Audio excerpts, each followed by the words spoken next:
여러분 안녕하세요. 한국방송통신대학교 손미연 교수입니다. 오늘 2020년 지혜 아카데미에서 저는 온라인 쇼핑몰 창업이라는 주제를 가지고 여러분에게 강의를 해드릴 예정입니다. 그냥 바로 강의에 들어가도록 하겠습니다. 네, 가장 큰 대세라고 할 수 있는 그런 내용들이에요. 그래서 목차 보시면 온라인 유통이 무엇인지, 그리고 쇼핑몰 기획, 그리고 쇼핑몰 창업의 절차, 그리고 쇼핑몰 디자인에서 사실은 이렇게 한 학기 동안 강의될 내용을 한 시간에 줄여서 한다는 게 쉽지 않습니다. 그래서 아주 기본적인 내용들은 아마 스킵하고 넘어갈 것 같고요. 그러면서도 중요한 내용들을 위주로 한번 살펴보도록 하겠습니다. 일단 온라인 유통이라는 것이 무엇인지, 현재 온라인 유통의 현황들, 그리고 패션 쇼핑몰의 유형들 한번 살펴보도록 하겠습니다. 온라인 쇼핑몰이라는 건 그런 거죠. 우리가 많이, 여러분들 요새 온라인 쇼핑몰에서 제품의 구매를 많이 해요. 다양한 구매해요. 그렇죠? 모바일로도 하고, 텔레비전을 보고도 하고, PC 컴퓨터를 보고도 하죠.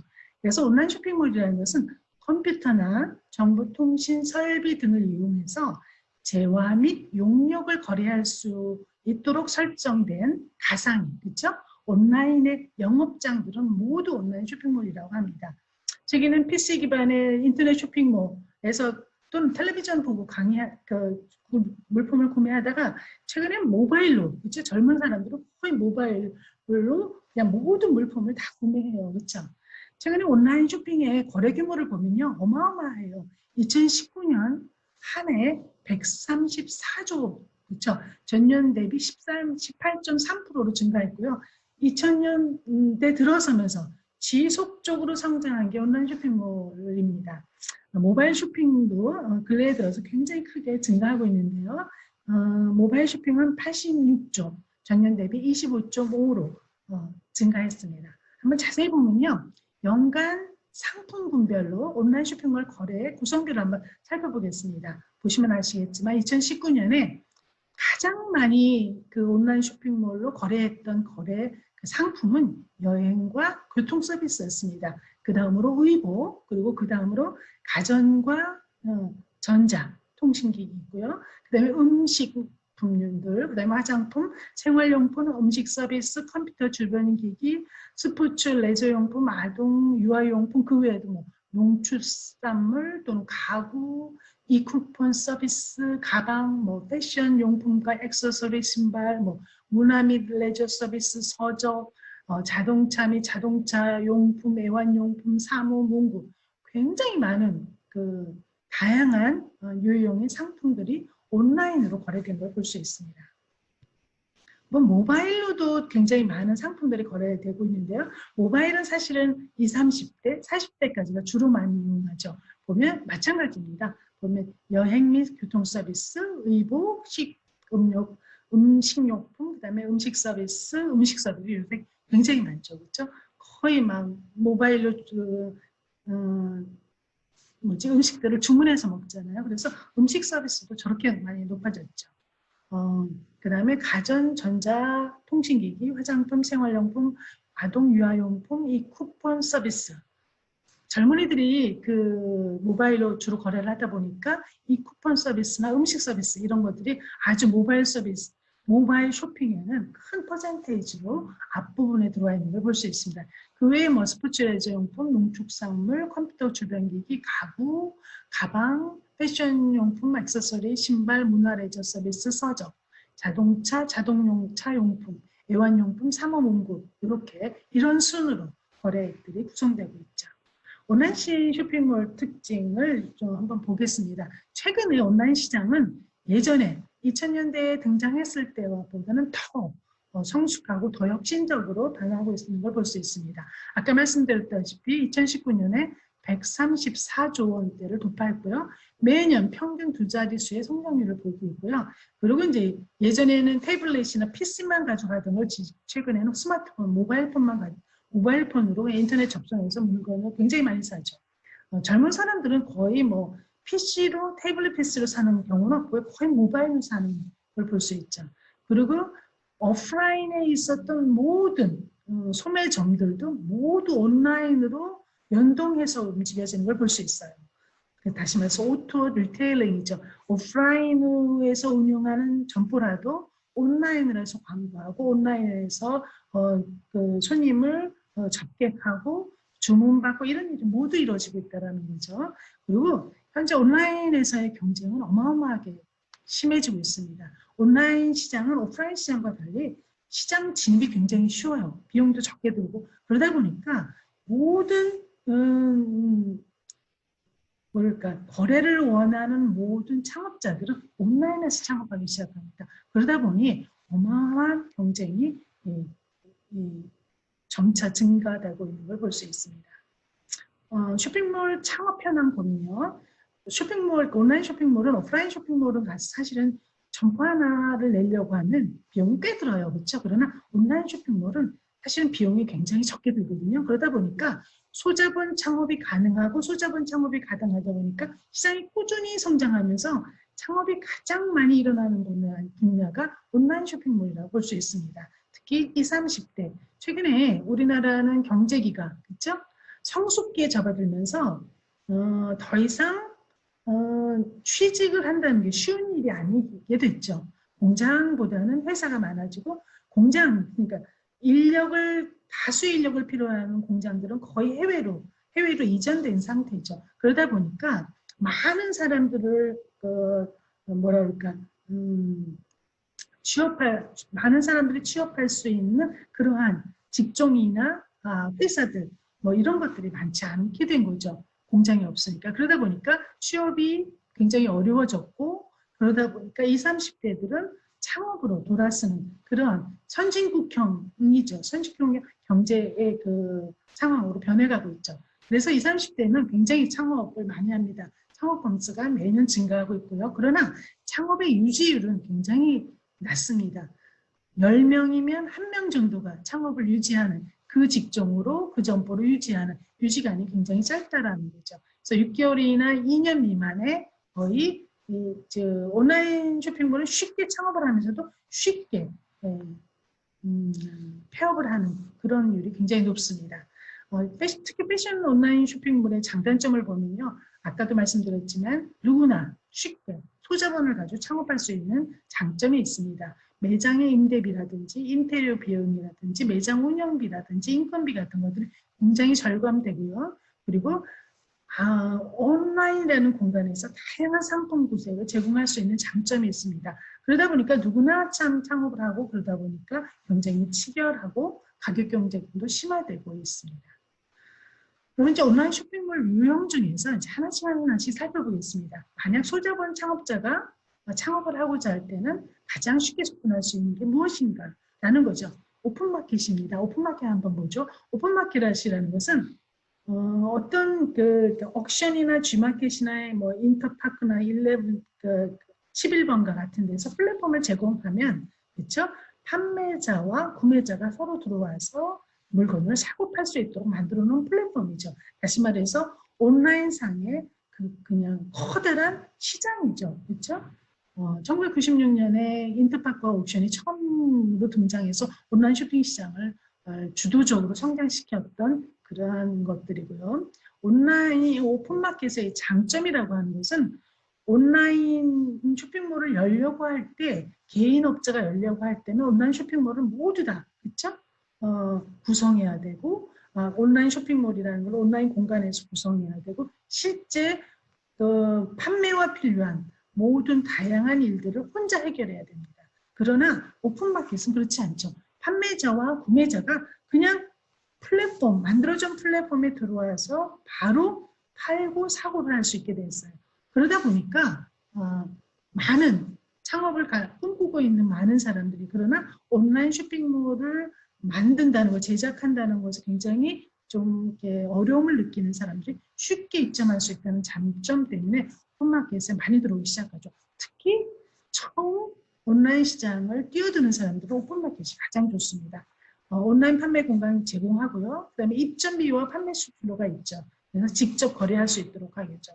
특히 중간 유통이 없기 때문에 중간 유통 마진이 없기 때문에 더욱더 저렴한 가격으로 소비자들에게 제공할 수 있는 그런 장점이 있습니다. 별도의 쇼핑몰을 만들 수 필요가 없기 때문에 손쉽게 이용할 수 있는 그런 장점이 있죠. 오픈마켓의 창업은 이전에서는 볼 수 없었던 새로운 창업의 공간을 열어놓습니다. 가장 중요한 게 소자본 창업자들 또는 처음 창업을 하는 사람들은 사실은 아이템도 굉장히 많은 부담이거든요. 온라인 쇼핑몰 하나 연다고 하면 적어도 50개의 아이템은 제공할 수 있어야 돼요. 나의 쇼핑몰, 내가 구축한 그 온라인 쇼핑몰에서 제품을 소비자들에게 제공한다고 하면 적어도 50개는 있어야 되는데 사실 50개라는 아이템을 핸들링하는 건 쉽지 않아요. 제작자라든지 소매업자라든지 모두 쉽지 않습니다. 그럴 때 오픈마켓에는 한 가지 아이템만을 가지고도 판매를 할 수 있어요. 판매업자가 될 수 있어요. 그래서 이런 장점도 있고요. 그리고 내가 온라인 쇼핑몰을 구축해서 많은 돈을 들어서 구축했고 소비자들에게 판매를 했는데 구축 비용이 들죠. 그렇죠? 근데 망하게 되면 이 비용이 그냥 다 날아가는 건데 오픈마켓은 그런 비용을 온라인 쇼핑몰 구축이라는 비용을 제공하지 않기 때문에 굉장히 유언 부담이 적다고 볼 수 있죠. 그래서 상대적으로 유언 부담이 적게 사업을 시작할 수 있죠. 특히 뭐 옥션의 옥션 스토어라든지 인터파크의 미니 스토어 같은 오픈마켓 때의 샵인샵 형태로 들어갈 경우 더욱 더 이점이 가능하거든요. 일반 수수료는 한 8에서 12% 정도 되고요. 그리고 단점도 있습니다.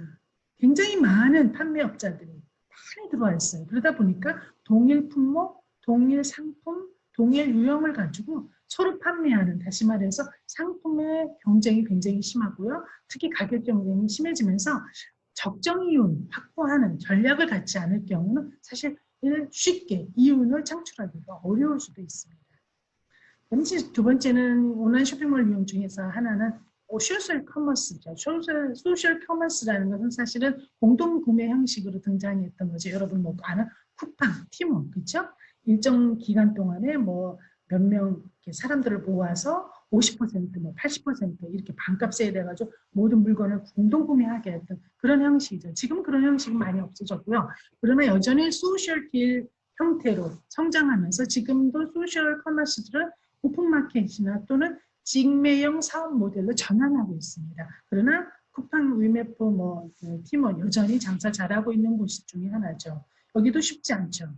그다음에 이제 또 하나의 온라인 쇼핑몰 유행 중에 하나는 종합 통합 쇼핑몰입니다. 종합 쇼핑몰이라는 거 여러분 다 알다시피 뭐 롯데닷컴, 뭐 AK몰, CJ몰, H몰, GS e숍 같이 다양한 상품을 구비해 놓고 제품을 판매하는 것을 우리는 종합 쇼핑몰이라고 합니다. 통합 쇼핑몰이라는 것도 있죠. 통합 쇼핑몰은 예전에는 사실은 백화점 쇼핑몰 또 마트 쇼핑몰 다 달랐어요. 근데 지금은 안 그렇다는 거죠. 백화점 쇼핑몰, 마트 쇼핑몰 또는 홈쇼핑몰 이 모든 것들을 다 합해서 통합해 놓고 하나의 도메인으로 그 물건들을 모두 판매하는 통합 쇼핑몰들이 등장하고 있죠.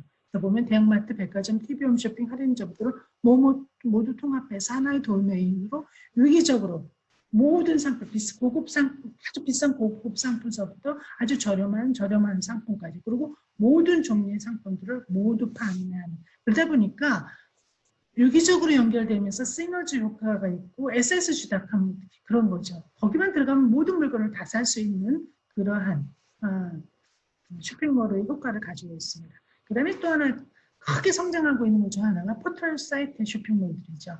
포털 사이트라는 것은 사실은 뭐 네이버나 다음이나 여러분 알겠지만 모두 온갖 종류들, 그렇죠?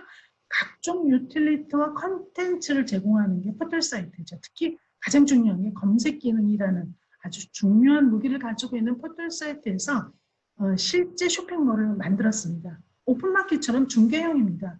오픈마켓처럼 판매자와 구매자를 중개해주는 중개 플랫폼으로 만들어 놓은 거죠. 그런데 오픈마켓보다도 더 판매 수수료가 저렴하고 그리고 실제 사업자 등록증이 없이 또는 네이버 페이 사용하면 결제도 쉽게 할 수 있고 그 다음에 네이버 지식인에서 사실 검색을 통해서 노출 효과가 굉장히 크다고 말이에요. 그러다 보니까 굉장히 강력한 플랫폼이 되고 있고 네이버 쇼핑의 그 스마트 스토어에는 아주 입점 판매자 수도 증가하고 있고 그 다음에 매출도 어마어마하게 증가하고 있는 걸 알 수 있습니다. 그다음에 이제 전문 쇼핑몰이에요. 여러분이 많이 아는 뭐 지그재그, 무신사, W 컨셉, 브랜드, 스타일쇼, 29cm 이런 것들은 전문 온라인 쇼핑몰, 특히 패션 쇼핑몰들이죠. 이런 전문 온라인 쇼핑몰들은 어떤 것들이냐면 이렇게 패션 쇼핑몰과 같이 특정한 카테고리의 상품만을 판매하는 그러한 쇼핑몰을 우리는 전문 온라인 쇼핑몰이라고 합니다. 근데 전문 온라인 쇼핑몰, 특히 패션 쇼핑몰 같은 특히 젊은 소비자들이 굉장히 선호해요. 그렇죠? 들어가서 물건들을 막 산단 말이에요. 지그재그나 무신사나 W 컨셉이나 다 각각의 온라인 쇼핑몰이 소비자들에게 접근하는 방식이 다 달라요. 그렇기 때문에 굉장히 어떤 소비자들은 굉장히 편리하게 생각하는 그런 소비자들이 있죠. 그러다 보니까 판매 수수료가 굉장히 높습니다.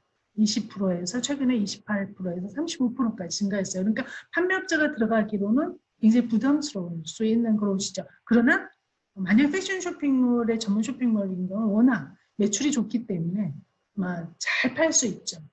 그리고 또 하나의 그 패션 전문 쇼핑몰에 이제 처음 초보자가 또는 소규모 판매업자가 들어가기에 부담스러운 또 하나의 이유는 뭐냐면 판매 수수료도 상승하고 있지만 광고비나 마케팅 비용도 따로 들거든요. 그렇기 때문에 이 쇼핑몰에 들어가는 것들은 아주 이렇게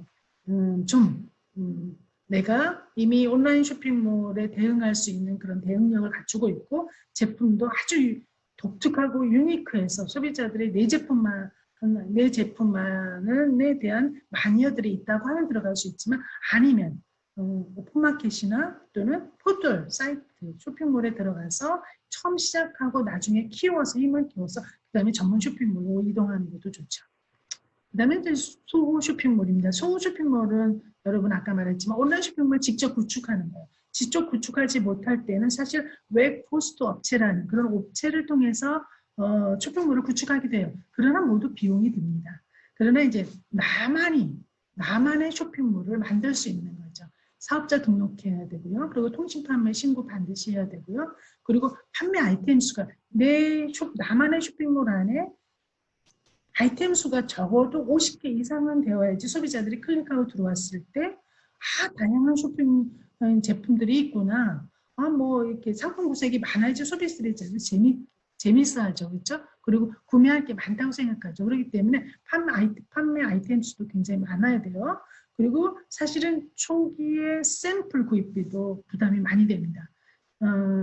내가 나만의 온라인 쇼핑몰을 열 때는 사실은 오프라인 쇼핑몰과는 달리, 그러니까 오프라인 점포와는 달리, 일반 상점과는 달리 임대료는 필요 없지만, 그렇죠? 인테리어 비용 같은 것들도 많이 들지 않지만, 그러나 소호 쇼핑몰을 구축해서 오픈을 하고자 할 때는 초기 샘플 구입비도 만만치 많이 들어가요. 왜? 판매 아이템 수가 많기 때문에. 그래서 소호 쇼핑몰 창업은 내가 이제 온라인 쇼핑몰에 내 이름을 가지고 해볼만 하다고 했을 때 들어가는 게 좋다는 거죠.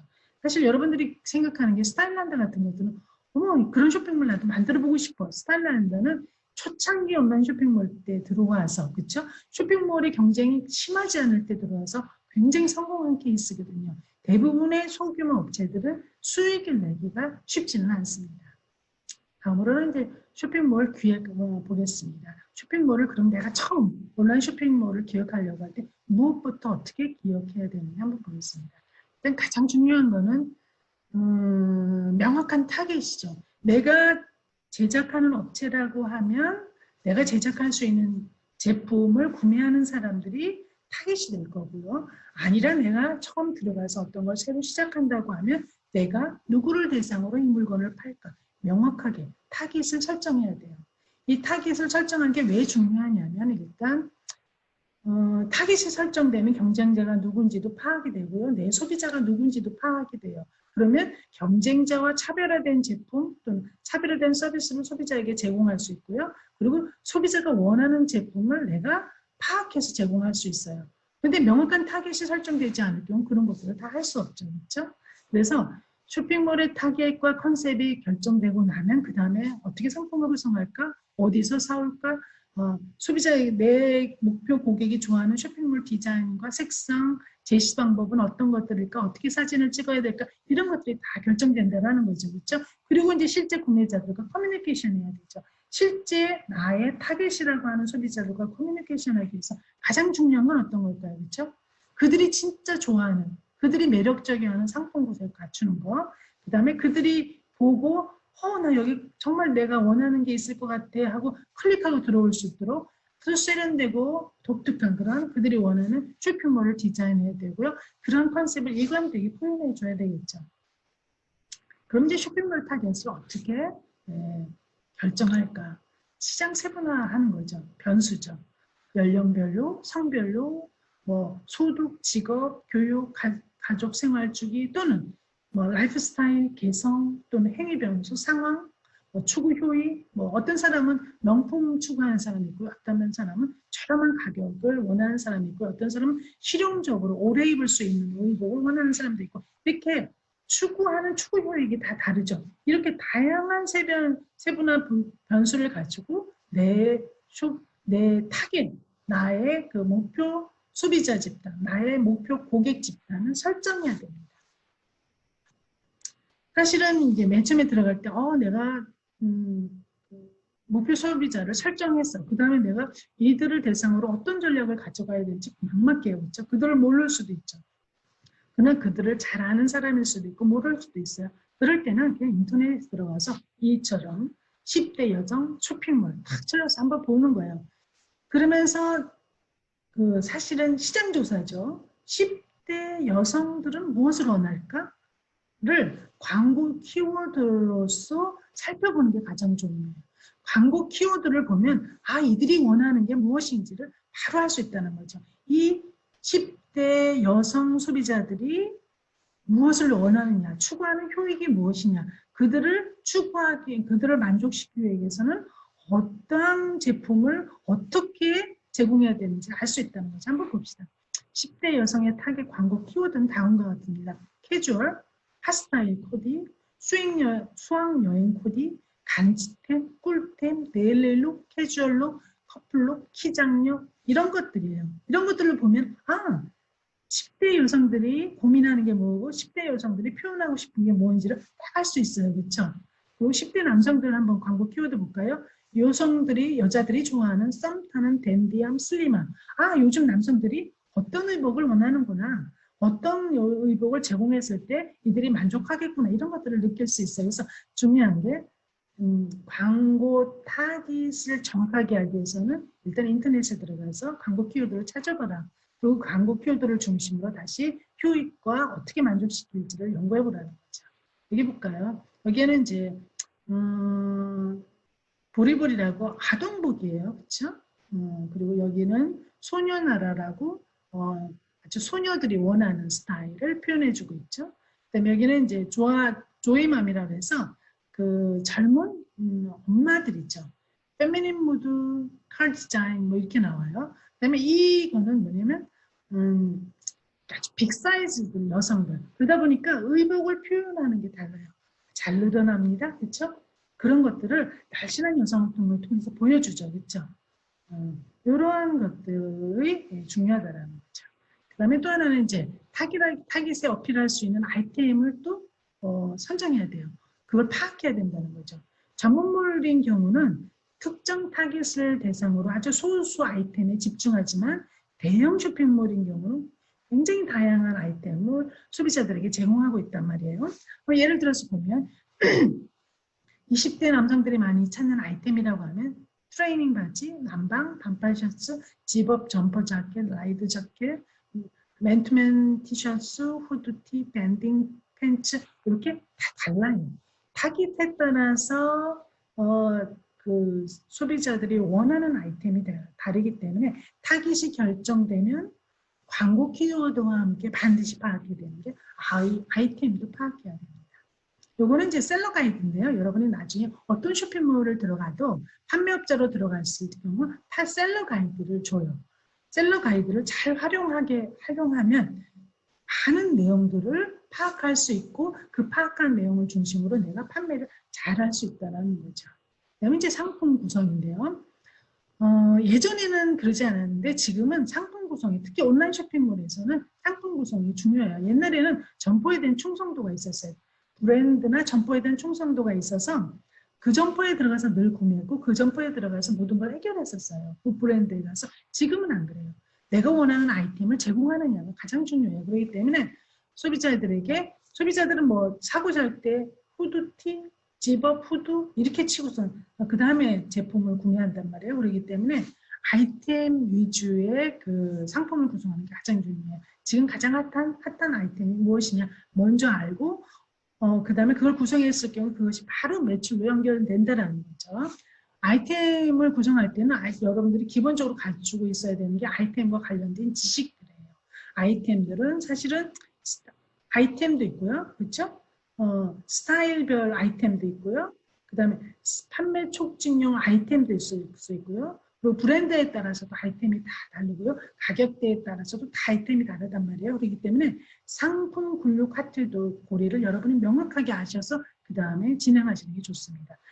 이제 대형 쇼핑몰 같은 경우는 사실은 남성 의류, 여성 의류, 아동 의류, 스포츠 의류 다 나눠지고요. 그 다음에 여성 의류 내에서도 또 각의 품목으로 나눠지고요. 그렇죠? 그 다음에 또 내려가서 또 사이즈, 뭐 색상 또 나눠지죠. 이렇게 대분류, 중분류, 소분류에 대한 상품의 구성의 기본 컨셉을 여러분들이 다 알고 있는 게 좋습니다. 한번 보죠. 쇼핑 유형별로도 상품 구성의 차이가 커요. 종합몰이나 오픈마켓은 다양한 아이템을 구성해요. 그러나 전문몰의 경우는 소수 아이템에 집중하는 경우가 많죠. 근데 내가 어떤 상품을 구성할까, 어떤 아이템으로 구성할까 할 때는 반드시 여러분 현재 트렌드가 어떤지 그리고 경쟁사는 어떻게 하고 있는지 작년, 재작년, 3년 전, 그러니까 한 3년치를 훑어야죠. 매출이 어땠는지를 꾸준히 잘 살펴보면서 그 다음에 상품을 구성해야 됩니다. 한번 볼까요? 이건 소음몰이죠. 소음몰 같은 경우는 아이템이 작아요. 그러다 보니까 여성 쇼핑몰이라도 취급하는 아이템이 굉장히 작은 걸 볼 수 있어요. 그다음에 전문몰인 경우는 아이템이 조금 더 크죠. 그렇죠? 여성복 중에서 다양한 여성복을 다루죠. 그래서 보면 여성복인데도 보면 중분류에서 탑, 소분류에서는 탑이라 하더라도 티, 슬리브리스 티, 그 다음에 스트라이프, 맨투맨, 후드, 크롭 이렇게 다양한 티를 구성하고 탑을 구성하고 있죠. 셔츠, 블라우스, 원피스, 니드, 가디건, 뭐 아우터, 팬츠에서 다양한 그런 의복 내에서 다양한 상품을 구성하고 있는 걸 볼 수 있어요. 대형 쇼핑몰 볼까요? 대형 쇼핑몰은 그 자체가 여성 의류, 남성 의류, 영스트릭 의류, 골프, 스포츠레저, 뭐 키즈에서 그 안에 중분류, 소분류가 어마어마하게 다양한 걸 볼 수 있습니다. 이렇게 상품 분류의 카테고리에 대한 이해가 여러분 충분한다면 그 다음에 어떤 제품을 어떻게 제공할지를 여러분들이 구상해야 됩니다. 이게 이제 H몰이죠. 그다음에 이제 상품 구성의 원칙을 한번 잠깐 살펴볼 텐데요.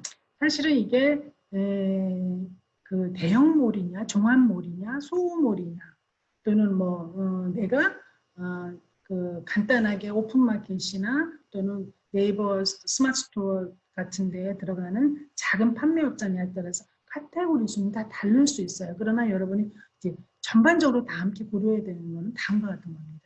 단 점포에 카테고리 수가 많다면, 다시 말해서 아이템 수나 카테고리 수가 너무 많다고 하면 어떨까요? 소비자들의 상품을 구매하는 데 도움이 될까요? 그렇지 않거든요. 너무 많아요. 온라인으로 클릭하고 들어왔는데 상품이 너무너무 많다고 하면 오히려 상품 선택에 방해가 되고요. 그러나 상품 소비자들, 여러 유형의 소비자들이 내가 원하는 제품을 구매할 가능성은 커져요. 그러나 계속 찾아보는 그런 불편함을 제공할 수도 있기 때문에 너무 많은 상품 선택에 선택을 할 수 있는 다양한 상품을 제공하는 것은 오히려 방해가 된다. 즉 다시 말해서 정보에 부하를 주고 최종 구매 선택을 망설이게 해요. 너무 많은데 내가 어떤 거 사야 될지 모르겠어. 다음에 다시 한번 시간 날 때 봐야겠어. 라고 하는 방식으로 전환되면서 사실은 구매로 전환되는 구매 전환율이 낮아질 수 있어요. 이제 또 하나 극단적인 게 상품 카테고리가 너무 작으면 어떨까요? 소비자들이 클릭하고 들어왔는데 볼 게 없어요. 몇 개. 그렇죠? 뭐 눈에 띄는 게 없네, 사고 싶은 게 없네, 그러면서 구매 의욕이 저하되기 쉽고요. 그리고 고객들이 다양한 고객들이 그렇죠? 들어와서 내가 원하는 제품 있을까 찾았을 때 없을 수가 더 있겠죠. 왜냐하면 카테고리가 너무 작으니까. 그리고 그러다 보면 다른 쇼핑몰로 가봐야지. 그리고 다른 쇼핑몰로 이동하는 이동률 또는 구매로 전환하는 전환율 이런 게 다 나빠질 수 있어요. 그렇기 때문에 상품 구성할 때는 반드시 적정한 카테고리 수, 아이템 수를 갖추는 게 중요하다는 거죠. 그다음에 이제 또 재고의 관리성. 재고의 관리는 굉장히 중요하죠. 제품들을 많이 가져다 놓고 팔지 못하면 어떻게 해요? 그게 다 재고로 남아요. 그렇죠? 그런데 적정 재고로 가져왔을 경우는 이윤이 증대해요. 적정 재고를 맞추는 게 가장 중요한데 적정 재고는 이게 그냥 일반 상점이냐 온라인 상점이나 온라인 상점에서도 어떤 유형의 상점이냐에 따라서 다 다르거든요. 그렇기 때문에 여러분들이 반드시 온라인 쇼핑몰 창업 전에 미리미리 다 조사를 해야 돼요.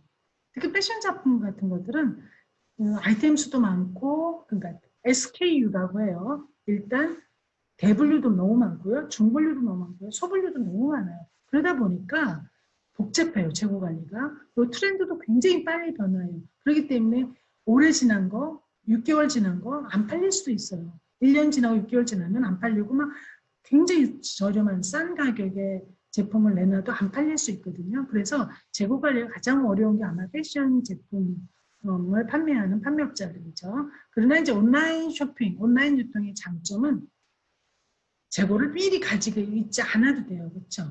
온라인으로서 보여질 것만 보여주고 그 다음에 판매 상황을 파악하면서 제품을 구매를 연결해 볼 수 있죠. 그렇죠? 그 연결하면서 사입해 가져올 수 있죠. 이러한 장점이 있어요. 그럼에도 불구하고 반드시 재고를 어떻게 관리하고 처리할까는 여러분이 꼼꼼히 가지고 있었어야 합니다. 그런 전략을 재고 관리의 팁을 보면 사업 경험이 많지 않을 때 내가 사업을 처음 시작하는 제조업자다 또는 소매업자서 어디서 사입해온다 할 때는 반드시 물량을 무리하게 제조하거나 무리하게 가져오지 말라는 거고요. 그 다음에 온라인 쇼핑이다 하더라도 소비자들이 가격만 저렴하면 돼. 온라인 쇼핑에 가격 경쟁이야. 이거 생각해서 싼 물건을 싸게 가져왔을 경우는 아무리 싸게 팔아도 안 팔릴 수 있다는 거죠. 온라인 쇼핑몰 소비자다 하더라도 품질 대비, 서비스 대비, 디자인 대비 가격을 따지기 때문에 반드시 가격이 다소 비싸더라도 필요한 수량만큼 제품을 가져와서 제품을 판매하는 게 좋고요. 가장 중요한 건 신상품 계속 업데이트해야 됩니다. 온라인은 쉽게 들어가요. 점포라는 것은 차를 타고 또는 걸어서 몇십 분을 가서 그 다음에 점포를 들어가잖아요. 그러니까 자주 방문을 못해요. 그러나 온라인 쇼핑몰은 소비자들이 그냥 모바일 손 안에 쥐고요. 버스 타고 지하철 타고 하면서 계속 클릭해요. 신상품이 계속 업데이트되지 않으면 지루해서 다른 점포로 이동을 해요. 그렇기 때문에 신상품은 자주 업데이트해야 되는데 근데 신상품을 모두 매번 업데이트하는 건 굉장히 부담이 크잖아요. 그러다 보니까 부분적으로라도 신상품을 자주 업데이트해야지 고객들이 계속 방문하고 그리고 살까 해서 계속 구매하게 된다는 거죠. 다음은 이제 쇼핑몰 창업 절차. 시간이 많이 진행되고 있죠. 빨리빨리 끝내보도록 하겠습니다. 창업 절차 한번 보겠습니다. 가장 중요한 게 철저한 사전 준비입니다. 그리고 인프라 구축이죠. 한번 보겠습니다. 창업의 적정 시기. 만약 패션 제품이라면 어떤 시기가 가장 좋냐? 예를 들어서 패션 제품만 말씀드립니다. 패션 제품은 시즌성이 굉장히 강해요. 식품도 시즌성이 강하죠. 그렇기 때문에 시즌성을 감안해서 창업의 시점을 선택하는 게 좋습니다. 예를 들어서 2월과 8월은 매출이 가장 낮아요. 4월과 5월, 10월과 11월과 12월이 가장 매출이 높아요. 그러면 어느 시점에 창업을 하는 게 좋을까요? 그렇죠?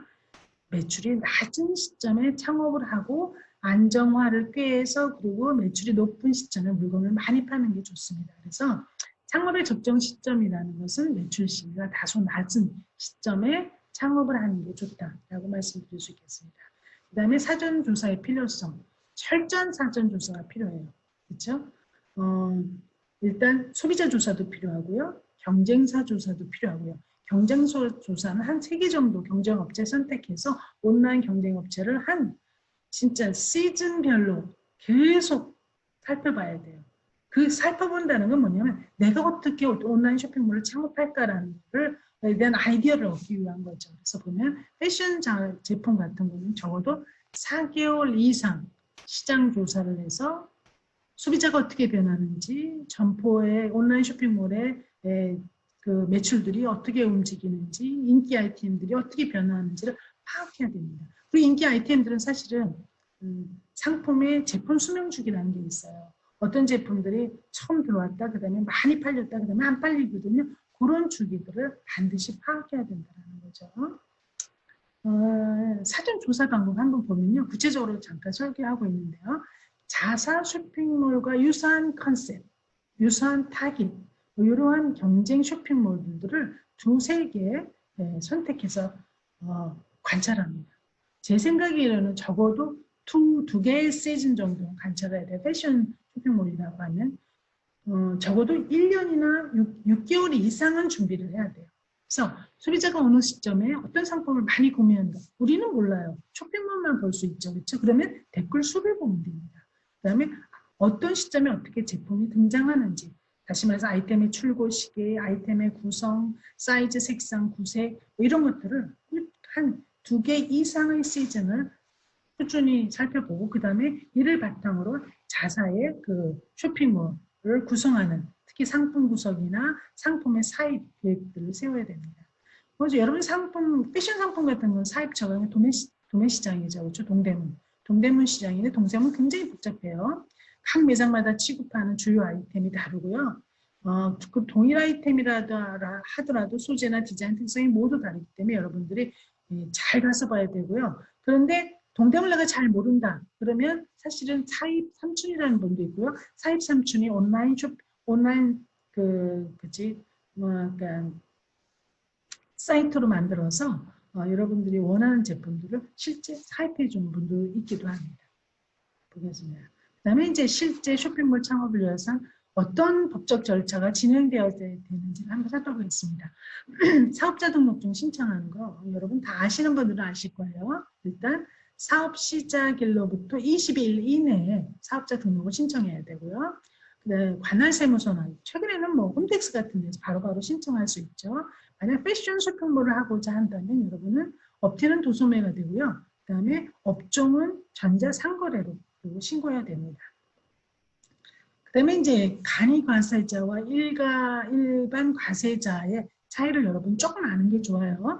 간이 과세자라는 것은 영세업체이기 때문에 국가에서 정부에서 보호하고 도와주려고 해요. 그럼 간이 과세자가 되기 위한 조건은 직전 연도의 매출액이 4,800만 원 미만인 개인사업자를 우리는 간이 과세자라고 해요. 대부분 부가세가 면제가 되어 있죠. 일반 과세자는 사실은 4,800만 원 이상의 개인사업자를 우리는 일반 과세자라고 하는데요. 대부분 이제 일반 과세자가 많죠. 반드시 1년에 2번 신고해야 되고 부가세를 납부해야 됩니다. 근데 대부분의 사람들은 작은 소자원 창업자들은 아마도 간이과세자로 시작할 거예요. 그래서 세금으로부터 부담을 좀 덜 받고 시작하죠. 그러다가 충분히 매출액이 점차 넘어가면 자동적으로 일반 과세자로 분류되고요. 세무서에서 통지를 해줍니다. 그다음에 이제 여러분이 사업자 등록뿐만 아니라 통신 판매업을 신고해야 돼요. 온라인 쇼핑몰의 경우는 그래서 보면 관할구청, 민원 24에서도 여러분 신청할 수 있습니다. 이거는 이제 사실은 통신 판매하는 모든 업자들은 다 해야 되는 거고요. 그다음에 또 하나 중요한 거는 구매안전 서비스 이용 확인증이 필요합니다. 구매안전 서비스 이용 확인증이라는 거는 사업 계좌를 신청하고 그리고 에코로 신청해야 되는데 조금 이따 이건 다시 한번 살펴보겠습니다. 그다음에 이제 여러분은 온라인 쇼핑몰을 열게 되면 아래와 같이 통신 판매업 신고 번호를 반드시 하단에 이렇게 명기해야 됩니다. 그다음에 이제 온라인 쇼핑몰은 도메인이 필요하죠, 그렇죠? 그래서 도메인을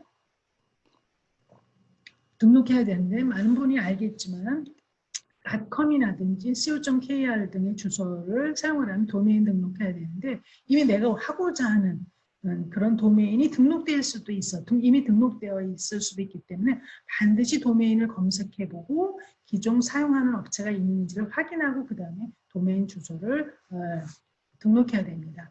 도메인 주소는 우리 간판과 같이 업체의 간판 있죠. 간판과 같이 소비자들의 눈에 확 들어오고 기억하기 쉬워야 되거든요. 그래서 도메인 주소는 간판이라 생각하고 보셔야 돼요. 가급적 짧고 소비자들이 기억하기 쉽고 그러면서도 그 쇼핑몰의 특성이나 취급 아이템의 특성이 그대로 반영되어야 돼요. 예를 들어서 스타일란드, 그렇죠? 이 스타일란드 말만 들어도 이게 패션 쇼핑몰이구나 이런 걸 알 수 있어. 이렇게 그런 것들이 반영되어야 되는 거죠.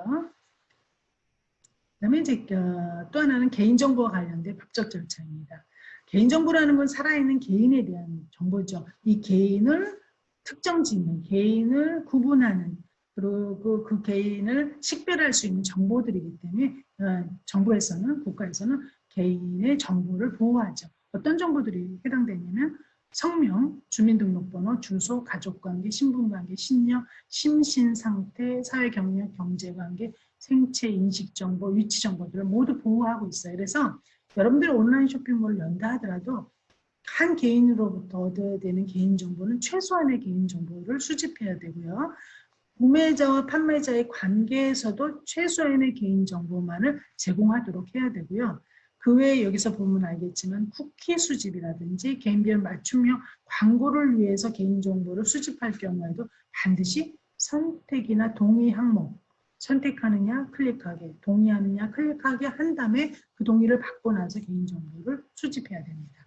그다음에 이제 또 하나는 이제 상품 정보 제공 고시법인데요. 이거는 상품 정보를 반드시 고지해야 됩니다. 왜?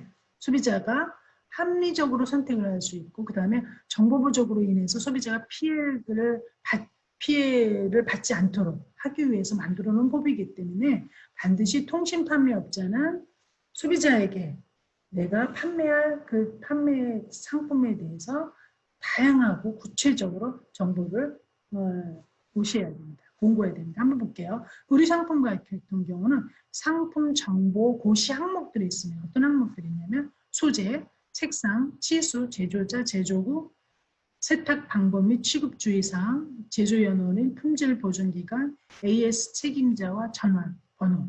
그렇죠? 여러분의 쇼핑몰에 해당되는 사람들.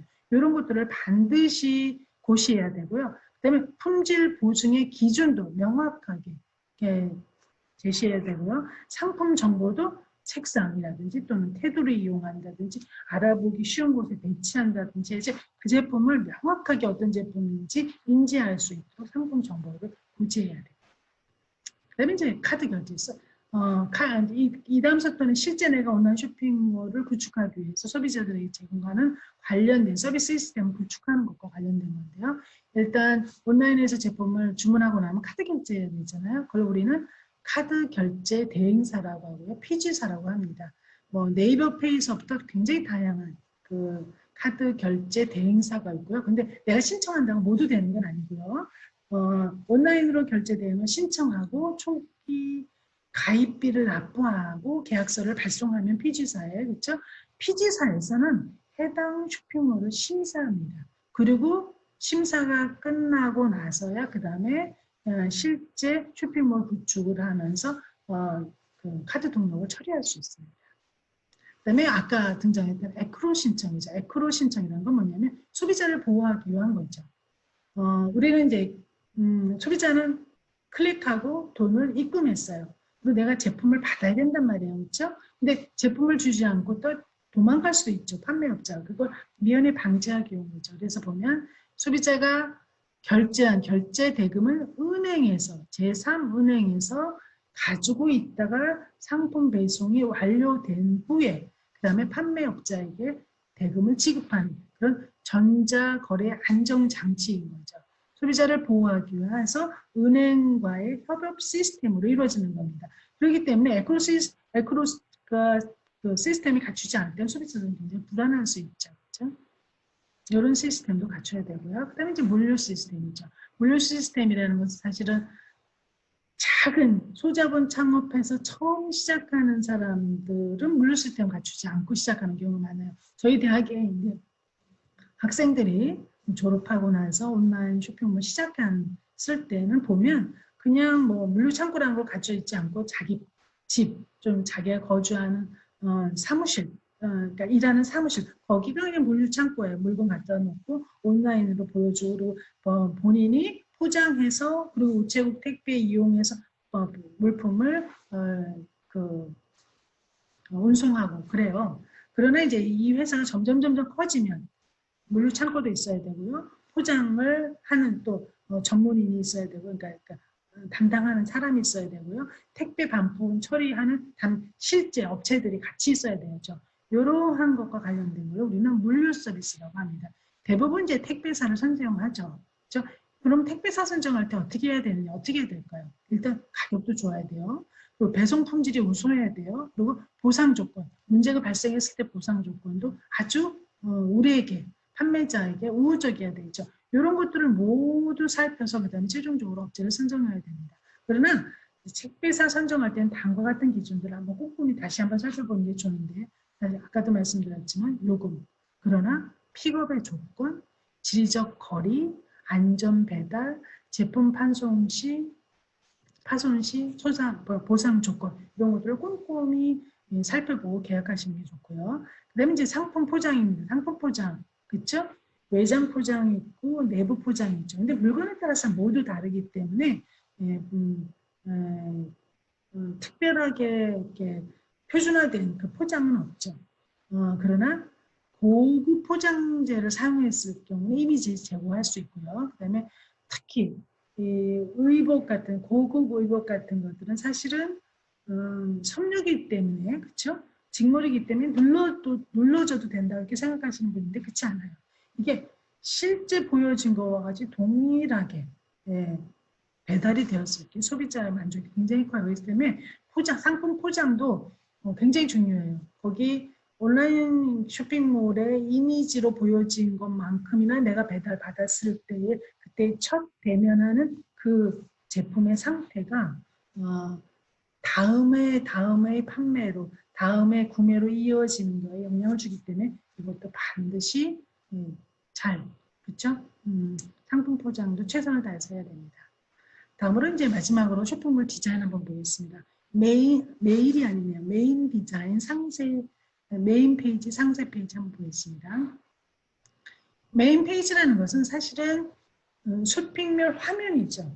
첫 번째 소비자가 클릭하고 들어갔을 때 첫 번째 그 쇼핑몰을 만나는 화면을 말합니다. 다시 말하면 우리가 일반 점포를 들어가려고 할 때 쇼 윈도우, 그렇죠? 윈도우 디스플레이나 그 점포에 들어가는 첫 번째 외관에서 만나는 이미지를 그대로 보여주는 거라고 보면 돼요. 다시 말해서 쇼핑몰의 화면은 매장의 VMD, 비주얼 머천다이징, 윈도우 디스플레이라고 보면 된다는 거죠. 첫 화면은 쇼핑몰의 전체 이미지를 소비자에게 형성시켜줘요. 그렇기 때문에 첫 화면을 어떻게 꾸밀까는 어떻게 해야 될까요? 그렇죠? 내 타겟 집단이 어떤 집단이냐, 10대냐, 20대냐, 30대냐, 40대냐, 원하는 분위기가 다 다르죠, 그렇죠?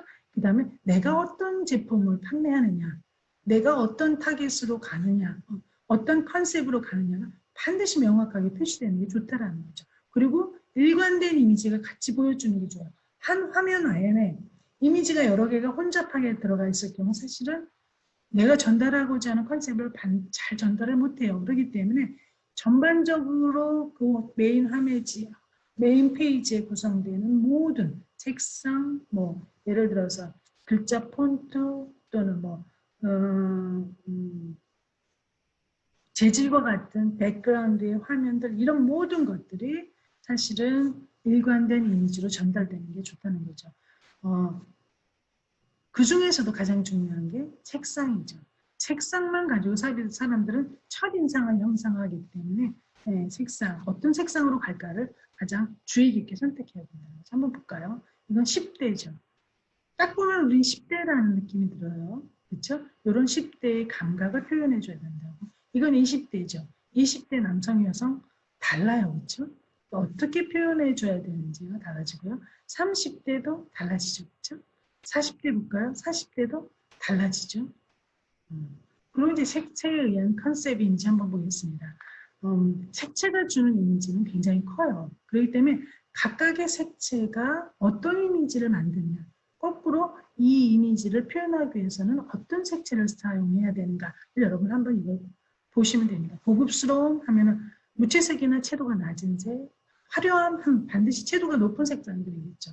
발랄함, 고명도, 고채도, 모던함, 회색, 검색, 그러니까 회색, 검정색, 파란색, 깨끗한 흰색, 파란색, 녹색, 여성적인 핑크, 뭐 파스텔, 스포티한, 뭐 좀 강렬한 원색들이 많이 사용되죠. 그러면 우리나라의 아주 전통적인 느낌이다. 그러면 옥색, 단청색 이런 느낌이 들어가죠. 이런 것처럼 어떤 이미지를 표현하는데 가장 효율적인 게 색상이라고 볼 수 있죠. 또 볼까요? 고급스러움, 그렇죠? 화려함, 그리고 발랄함 이런 거죠. 깨끗한, 그렇죠? 그리고 스포티한, 그렇죠? 이런 것들이 있죠. 그다음 이제 메인 페이지 레이아웃인데요. 메인 페이지의 레이아웃에 첫 번째로 보여지는 게 대문 사진이죠. 대부분 플래시를 쭉뭐 하나, 두 개 또는 다섯, 여섯 개 놓죠. 그렇죠? 그리고 반드시 보여줘야 되는 게 로고와 브랜드명이고요. 그다음에 카테고리고요. 그 하단으로는 상품들이 전열되죠. 2에서 5단까지를 2에서 5단에 20에서 30줄 쭉 제품들이 상품들이 진열되게 되죠. 대부분 신상품이나 베스트 상품 또는 스타일북 형태로 사용하는 경우가 많고요. 때때로는 어떨까요? 이벤트 상품들이 막 등장해 주죠. 그렇죠? 이런 것들이 좋습니다. 그다음에 거기엔 또 반드시 공지사항에 다양한 공지들이 들어가는 게 좋겠죠. 이벤트 또는 당일 출고 제품 또는 자체 제작 제품, 오프라인 매장 안내 등이 제공되면 좋겠습니다. 볼까요? 이런 식으로 들어가겠죠. 그다음에 이제 상품의 카테고리를 어떻게 제시할 거냐. 일반형 카테고리로 제시할 거냐, 배너형으로 제시할 거냐, 바형으로 제시할 거냐, 검색형으로 제시할 거냐. 대부분 바형으로 제시하는 데가 많죠. 패션 제품 한번 볼까요? 이게 지금 배너형으로 제공하는 게 많죠. 이게 바형이죠, 그렇죠? 이게 검색형 카테고리고요. 이거 배너형 카테고리고요. 일반 카테고리입니다. 그런데 종합 쇼핑몰 외에는 대부분 배너형 카테고리로 많이 패션 쪽에서 많이 사용되죠. 그러나 검색형 카테고리도 제품 너무 많을 때는 두 개를 같이 가지고 좋죠. 그래서 이렇게 들어가죠. 그다음에 이제 상품의 네이밍입니다. 상품의 네이밍이 뭐 이렇게 중요한가? 라고 생각하시는 분도 있을 수 있어요. 상품의 네이밍 굉장히 중요해요. 소비자들이 이미지만큼이나 그 글씨를, 그러니까 그 키워드, 상품명을 보고 현혹되는 경우가 많습니다. 따라서 검색이 잘 되는, 고객이 잘 찾는 키워드거나 또는 고객의 욕구를 자극하는, 고객을 유인하는 그런 키워드나 또는 고급스러워 보이는 상품명이나 또는 감성적인 상품명. 이것이 패션 제품에서 굉장히 많이 사용되는 그런 네이밍들이죠. 한번 볼까요? 키워드의 검색이 잘 되는 상품명. 이런 것들이라는 거죠. 아이템이나 스타일, 소재, 가격, 디테일, 특성이 잘 표현한 것. 예를 들어서 베이지 크롭 코튼 티. 이거는 다 표현한 거죠. 베이직 스타일도 표현했죠. 크롭 스타일, 그 다음에 코튼 소재 모두 표현하고 있어. 트윈 부츠컷 밴딩 팬츠, 바디 보정 라인 라운드 티 이런 것들 또 네이밍하면 바디 보정 라운드 티, 이거 괜찮네, 내가 원하는 거네. 이게 딱 눈에 띄죠, 그렇죠? 그다음에 시즌을 반영할 수 있다라는 거죠. 대한민국 응원 대표 안주 지포 이런 것들 또는 뭐 월드컵 기간을 때는 그런 것들도 사용될 수 있고요. 고객 욕구를 자극하는 미끼 문구도 있을 수 있죠. 예를 들어서 명품을 너무 좋아해요, 그렇죠? 소비자들은 패션 제품에서 그때 명품 미끼 넣을 수 있다는 거예요. 명품, 그다음에 표 땡땡이 2개 넣고 스타일, 콜롬비아 티셔츠, 리치콜 런던 바지 이런 것들은 명품을 그냥 표현한 그런 얘기들이죠. 또는 감성적인 졸리 입술, 립스틱, 달콤한 코코, 아펜츠, 뭐 동네 한바퀴 티셔츠 이런 명칭도 굉장히 재밌죠. 이런 거에 소비자들이 낚인다라는 거죠. 볼까요? 주드 셔츠, 코튼, 점퍼 이런 것들은 그냥 그 제품의 특성을 그대로 표현. 코튼 미니, 셔츠, 자켓 이건 그냥 제품을 그대로 표현한 거고요. 그리고 이런 것도 그냥 제품을 그대로 표현한 거죠. 리아나 트리밍 포켓 원피스 그대로 표현한 거죠. 이런 네이밍도 굉장히 중요하다라는 거죠. 그 다음에 이제 한 줄의 카피도 중요하다는 거죠. 어떻게 카피를 넣을 거냐는 거죠. 보면 상품명과 더불어 한 줄의 카피가 부가적으로 설명되어 있을 경우 이 옷이 어떨까? 내가 살 수 있을까? 사도 되나? 마나? 이렇게 망설일 때 소비자를 끌어당길 수 있다는 거죠. 볼까요? 레이어도 좋아요. 매일매일 수제화 대박, 뭐 칠브 크롭, 빈티지 팬츠, 후회 없을 핏, 뭐 감성 블라우스, 산뜻하게 입혀지는 린넨 이러한 한 줄의 카피가 좋다는 거죠. 보정이 필요 없다. 사도 모자라는 사계절 필수 나시 이런 것들. 그다음에 가격으로 공략할 수도 있다는 거죠. 예쁜 샌드 8,200원 월 이게 아주 간단하게 표현한 거죠. 용맹을 또 욕망 소비자의 욕구를 공략할 수 있다는 거죠. 튼살아 안녕 처지고 힘없는 뱃살 매끄럽게 부드럽게 보정해주는 복부 이렇게 소비자를 공략하는 한 줄의 카피도 굉장히 좋다라는 거죠. 여기 보이죠? 길쭉하고 날씬해 보이지는 마법. 이 바지 입으면 그렇다는 그런 한 줄의 그런 멘트를 넣고 있죠. 매력적인 컬러 조합에 한눈에 반해버린 아가일 니트 이런 것들이죠. 베이직한 디자인으로 다양하게 연출이 가능한 벨트, 원피스 이러한 한 줄에 중요하고 그 다음에 타이포그래피입니다. 글자를 어떻게 들어갈 거냐라는 거죠. 설득력 있고 미적인 텍스트를 배치하는 게 좋고요.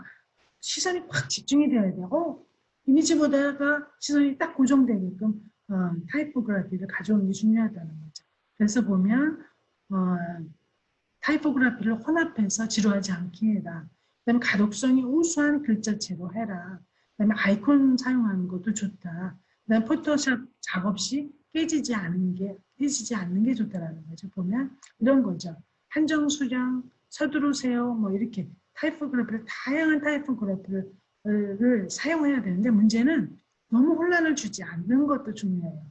너무 혼란을 줄 때 소비자들이 무슨 말 하는지 몰라서 그냥 넘길 수도 있거든요. 이런 게 중요합니다. 상세 페이지 구성은 사실은 상품 사진이 가장 중요하고요. 그 다음에 다양한 각도에서 촬영한 사진과 모델, 상품의 부분 확대, 코디 제한, 사이즈 정보, 배송 반품 정보 이런 것들이 상품 상세 페이지에 구성되는 내용들입니다.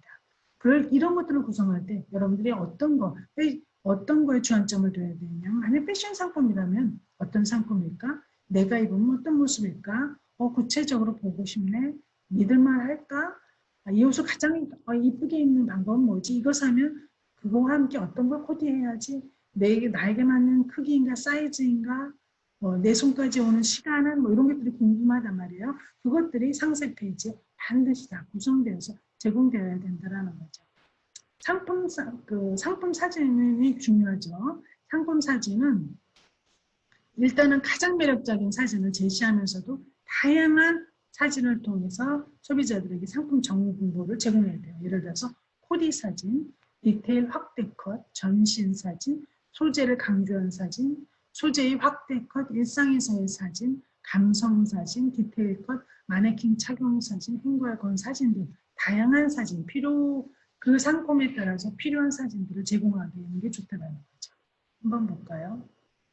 상품의 이미지도 어떤 이미지를 제공할까와 관련해서 어떤 이미지를 제공하는 게 가장 효율적일까 결정되는 그 다음에는 스타일, 디테일, 소재, 색상들을 그냥 바로 판단할 수 있는 그런 상품의 이미지로 제공하는 게 좋다라는 거죠. 그 다음에 이제 다양한 상황, 그 다음에 배경, 이 옷은 과연 어떤 상황에서 입을 수 있을까에 대한 그런 이미지를 제공해 주는 게 좋죠. 그래서 다양한 상황과 배경에서 입고 있는 그런 모습들을 다각도로 촬영해서 제공해 주는 거 좋고요. 디테일들은 그냥 확대해서 강조해라. 특히 자랑하고 싶은 소비자들에게 아주 추천해 주고 싶은 디테일 같은 것들은 확대해서 제공해 주는 게 낫죠. 소재도 마찬가지고요. 코디도 마찬가지입니다. 그래서 아까도 말씀드렸지만 스타일, 그다음에 배경, 어느 컨텍스트에서 입는 옷인지, 어떤 상황에서 입는 옷인지, 그다음에 디테일, 소재, 코디 이것들이 모두 상품 위주로 표현될 수 있어야 됩니다. 그리고 상품을 이제 상세 설명하고자 할 때는 이와 같은 것들을 고려해서 상품 상세 설명을 제공하라는 거죠. 6화 원칙에 의해서 누가 언제 어떻게 사용하면 좋을지, 무엇으로 얼마로 제작되었는지, 내 상품, 내 쇼핑몰 판매자에 대해 장점을 적극 홍보하는 게 좋고요. 그 다음에 정보도 객관적인 정보, 그 다음에 감성을 자극할 수 있는 정보를 제공하는 게 좋고요. 그 다음에 실제 소비자와의 그 신뢰 관계를 형성하기 위해서 권위 정보, CS 정보, 문의 게시판, 상품 평가 게시판들도 모두 함께 등장시켜서 이 상품에 대해서 소비자들이 충분히 알고 구매할 수 있도록. 요새는 소비자들이 이 상품에 대한 타 소비자들의 구매 평가가 없을 때 제품을 안 구매하는 소비자들이 많아요. 그렇죠? 따라서 소비자들이 이걸 어떻게 평가했는지 반드시 그 게시판을 같이 연동시켜 놓는 게 좋습니다. 이건 여러분이 한번 자세히 읽어보도록 하고요. 그 다음에 이제 한번 보여드릴게요. 이렇게 상세, 제품의 상세 그 설명 이미지와 페이지들이죠. 이렇게 다각도에서 이렇게 보여지는 표정입니다. 그 다음에 이제 실제 여러분들이 꼭꼭 제공해야 되는 상품 정보를 고시해야 되는 법에 따라서 제공해야 되는 게 색상 정보, 소재 정보, 세탁법, 사이즈 정보, 모델 정보를 제공해야 됩니다. 이렇게 제공해 줘야 되죠. 그 다음에 리뷰도 굉장히 중요하죠. 아까도 말씀드렸지만 리뷰 보고 제품을 구매하는 소비자가 굉장히 많거든요. 그래서 리뷰를 반드시 이렇게 소비자들에게 볼 수 있도록 해놓는 게 좋습니다. 그다음에 배송 안내와 반품 교환 안내는 소비자가 온라인 쇼핑몰에서 가장 제품을 구매할 때 망설이는 게 신뢰성이거든요. 과연 내가 이걸 신뢰할 수 있을까? 입어보지 않고 산 제품을 내가 살 수 있을까? 또는 반품 받을 수 있나? 내가 교환할 수 있을까? 이런 거에 대한 걱정들이기 때문에 반드시 자세한 배송, 교환, 반품 안내가 되는 게 필요하겠습니다. 네, 도움이 되길 바랍니다. 여러분 감사합니다. 안녕히 계세요.